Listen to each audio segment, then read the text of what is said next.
ብሔር ብሔረሰቦች መጠጥ ቤት ውስጥ ቁጭ ብለው የተሰማቸውን ነገር ለአዝማሪው እንዲህ ይሉት ነበር። አማራው ተቀበላል ያዝ ዛሬ ላይ ቢበዛም መገፋት መሞቱ ሁልጊዜም ጀግና ነው አማራ የጥንቱ አለ።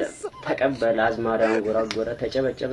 ተቀበላል ኦሮሞ በእርሻም ብትሉ በከብት እርባታና በማዕድን አንደኛ ውጊያም ካስፈለገ ግንባር ቀዳሚ ነው ጎታ ኦሮሞ ኬኛ አለ። ተጨበጨበለት እሱ ሞቅ ደመቅ አለ። ከዛ ትግራዩ ቢዋጥም ባይዋጥም ማይታበል ሐቅ ነው ለአዲስቷ ኢትዮጵያ የጀርባ አጥንቷ ትግራዋይ እኮ ነው አለ። ከዛ በኋላ ጉራጌው ተቀበል አለውና የኔ ዘር ጀግና ነው ብላችሁ አታስቡ ወሬውን ተውትና አሁን የጠጣ ነው ስንት መጣ ሂሳቡ።